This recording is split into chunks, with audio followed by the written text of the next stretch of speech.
अस्सलाम वालेकुम, आदाब। मैं हूं खलील फरहाद। नेशनल व इंटरनेशनल खबरों की तफसील जानने के लिए वर्ल्ड न्यूज़ की शुरुआत करते हैं हेडलाइंस से। अजरबैजान के तैयारे के हादसे के पीछे रूस की गलती, अमेरिकी फौज का सनसनीखेज दावा। कहा, रशियन डिफेंस सिस्टम ने मुसाफिर बरदार जहाज को गलती से मार गिराया।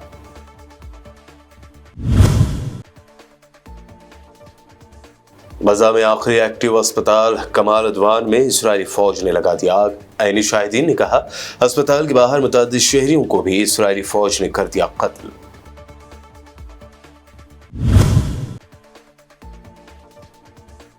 अफगानिस्तान की तालिबान हुकूमत ने टेक्नोलॉजी की दुनिया में हासिल की बड़ी कामयाबी, मकामी सतह पर पहली मरतबा ट्रेन तैयार करने का कर दिया दावा। ट्रायल रन की जारी की वीडियो।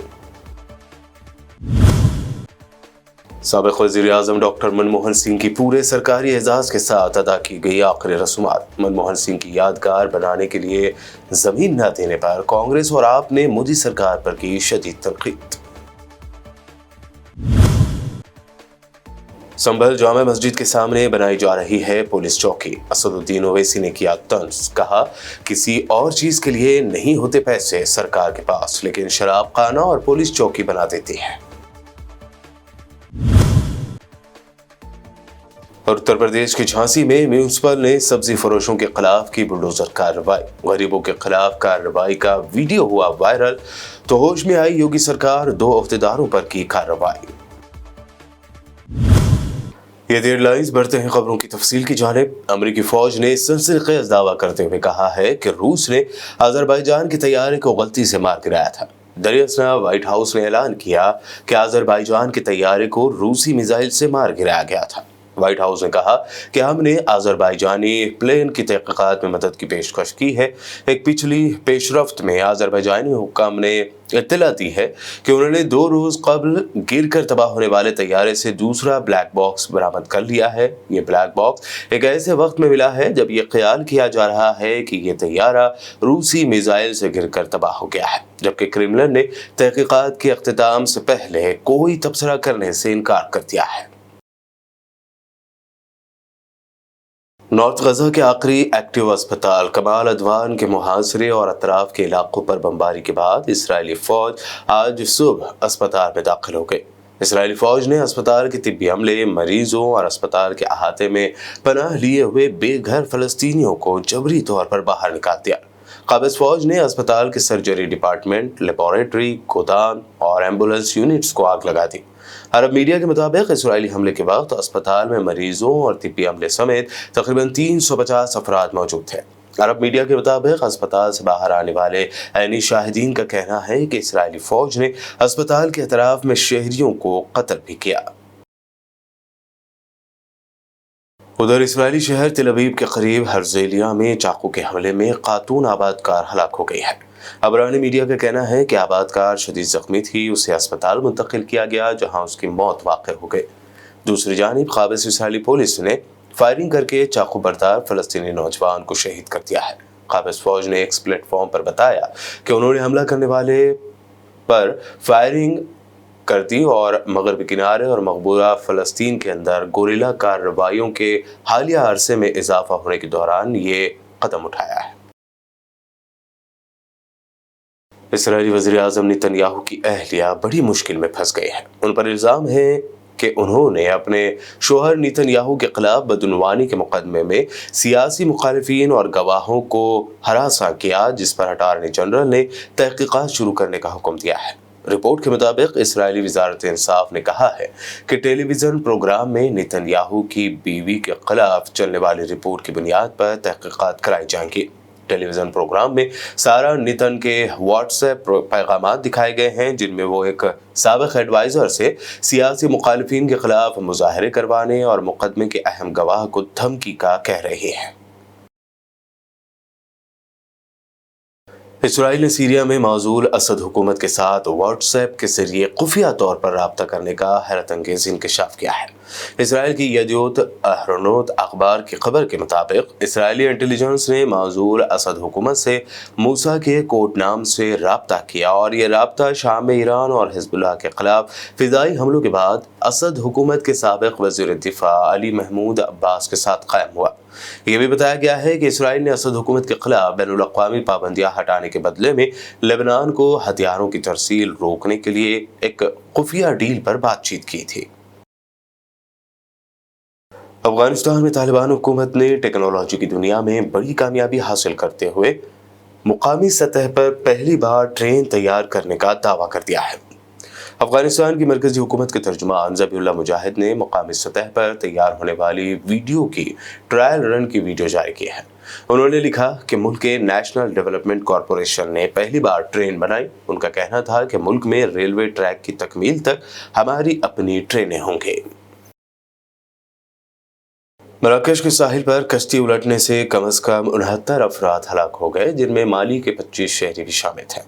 गैर मुल्की खबर रसा इदारे की रिपोर्ट के मुताबिक हादसा 19 दिसंबर को पेश आया। हादसे का शिकार होने वाली कश्ती में तकरीबन 80 अफराद सवार थे, जो खतरनाक सफर के दौरान डूब गए। बदकिस्मत कश्ती में सवार सिर्फ 11 अफराद जिंदा बच पाए।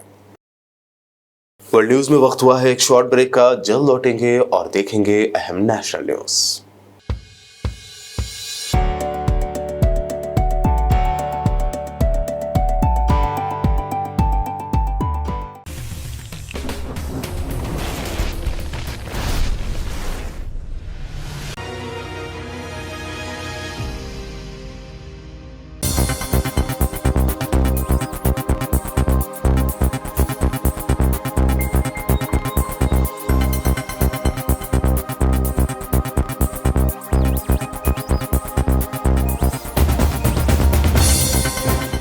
ब्रेक के बाद आगे बढ़ते हैं और आप देखते हैं अहम नेशनल न्यूज़।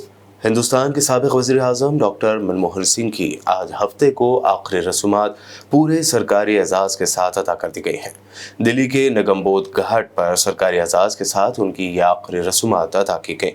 मनमोहन सिंह की बेटियों ने उन्हें मुख्य अग्नि दी। इस मौके पर सदर द्रौपदी मुर्मू, नायब सदर Jagdeep Dhankhar, PM Modi, opposition leader Rahul Gandhi, पार्लिमानी बोर्ड की सदर सोनिया गांधी, लोकसभा स्पीकर ओम बिरला समेत कई लीडर इस मौके पर मौजूद थे।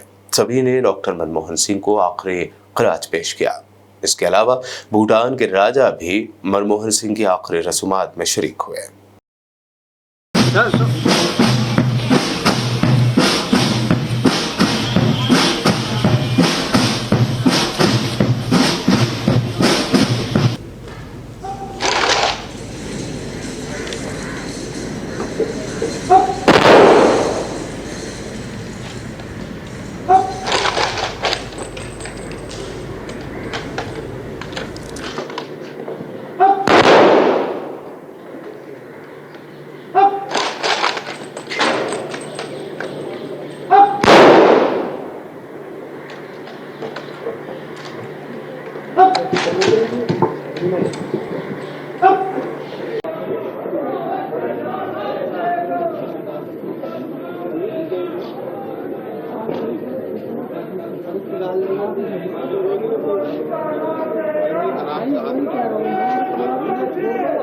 मनमोहन सिंह की यादगार बनाने के लिए जमीन न देने के मोदी सरकार के फैसले पर आम आदमी पार्टी लीडर सौरभ भारद्वाज ने कड़ी तनकीद की है।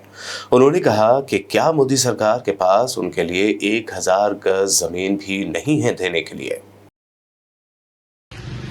नमस्कार दोस्तों, आज सुबह एक खबर मैंने पढ़ी और उस खबर को देख के मैं हैरान हूँ, स्तब्ध हूँ कि देश के 10 साल तक प्रधानमंत्री रहे मनमोहन सिंह, जिनको पूरी दुनिया एक विद्वान मानती है। उनकी इकोनॉमिक पॉलिसीज दुनिया भर के विश्वविद्यालयों में पढ़ी जाती हैं, पढ़ाई जाती हैं, जिन्होंने देश को आर्थिक मंदी से बचाया, आर्थिक उदारीकरण के अंदर देश को आगे लेके गए।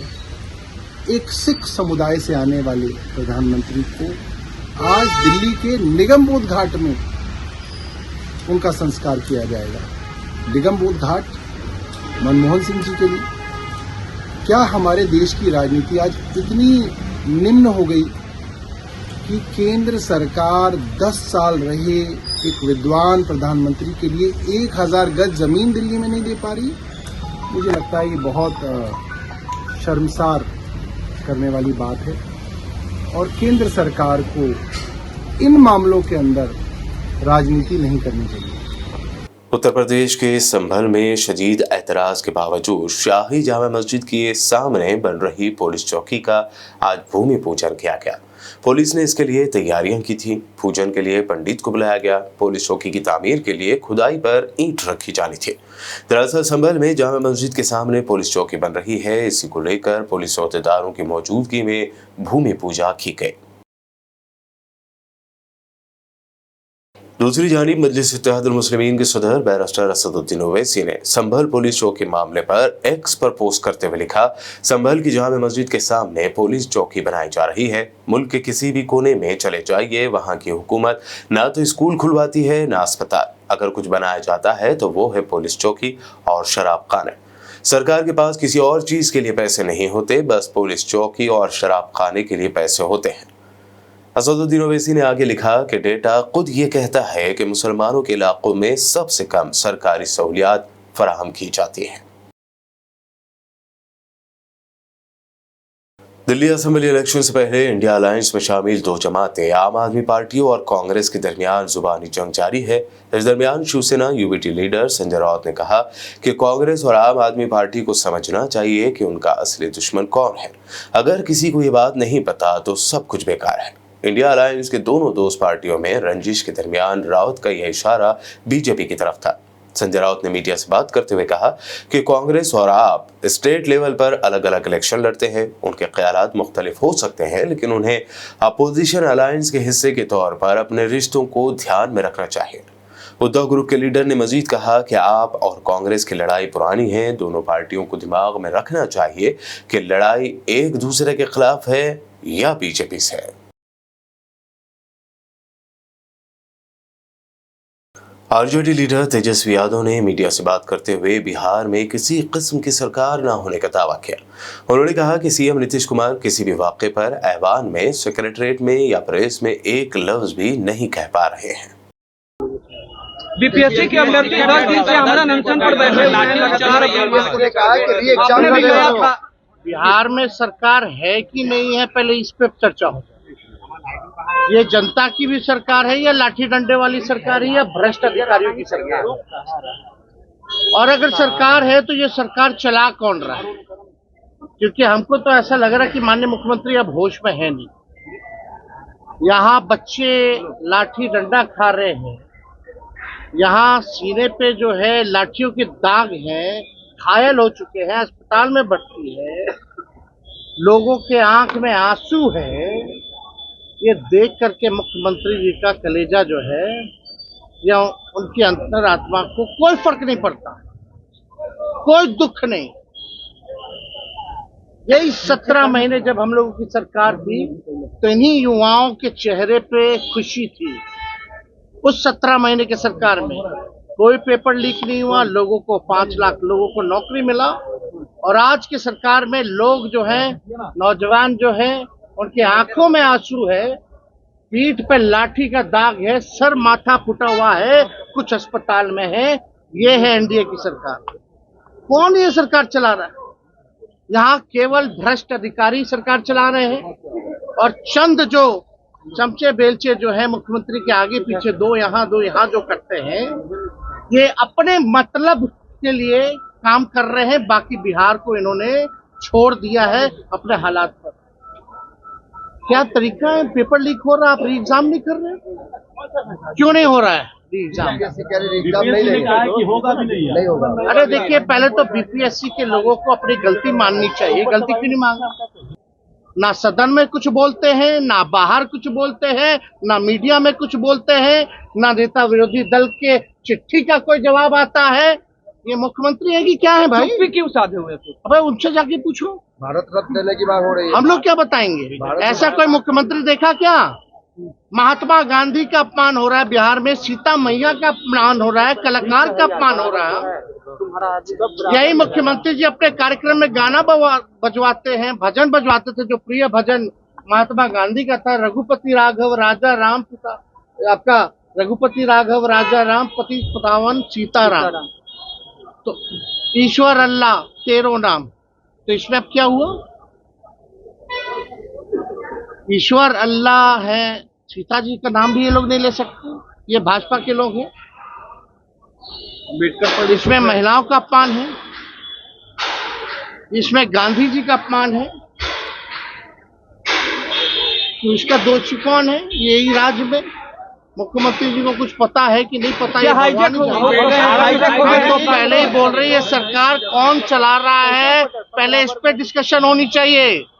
यहाँ सरकार है कि नहीं है? मुख्यमंत्री नाम, बस नाम के मुख्यमंत्री है या काम के भी होने चाहिए? भारत की बात हो रही है, एकदम मिलना चाहिए। उत्तर प्रदेश की झांसी में इंक्रोचमेंट के नाम पर अब योगी सरकार के बुलडोजर सब्जियों पर चल पड़े।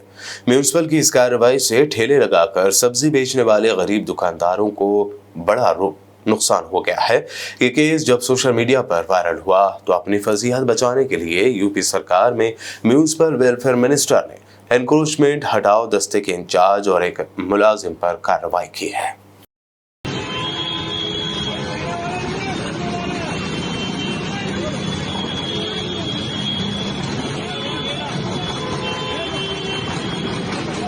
बुलेटिन के आखिर में हेडलाइंस पर डालते हैं एक और नजर।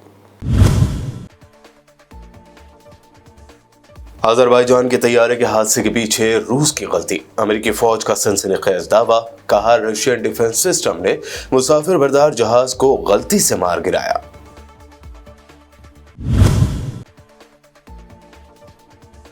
गजा में आखिरी एक्टिव अस्पताल कमाल अदवान में इजरायली फौज ने लगा दी आग। ऐनी शाहिदीन ने कहा अस्पताल के बाहर मुतअद्दिद शहरियों को भी इजरायली फौज ने कर दिया कत्ल।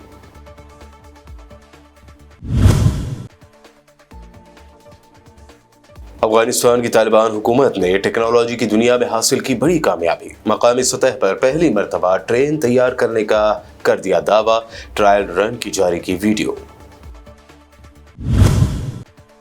साबिक वज़ीर-ए-आज़म डॉक्टर मनमोहन सिंह की पूरे सरकारी एजाज के साथ अदा की गई आखिरी रस्मात। मनमोहन सिंह की यादगार बनाने के लिए जमीन न देने पर कांग्रेस और आप ने मोदी सरकार पर की शदीद तनकीद। संभल जामा मस्जिद के सामने बनाई जा रही है पुलिस चौकी, असदुद्दीन ओवैसी ने किया तंज, कहा किसी और चीज के लिए नहीं होते पैसे सरकार के पास, लेकिन शराब खाना और पुलिस चौकी बना देती है। और उत्तर प्रदेश की झांसी में म्यूनिसिपल ने सब्जी फरोशों के खिलाफ की बुलडोजर कार्रवाई, गरीबों के खिलाफ कार्रवाई का वीडियो हुआ वायरल, तो होश में आई योगी सरकार, 2 अहदेदारों पर की कार्रवाई। वर्ल्ड न्यूज में अभी आपने देखी अब तक की अहम नेशनल व इंटरनेशनल न्यूज। मज़ीद ताज़ा तरीन अपडेट्स और दिलचस्प प्रोग्राम्स के लिए देखते रहिए BBN चैनल।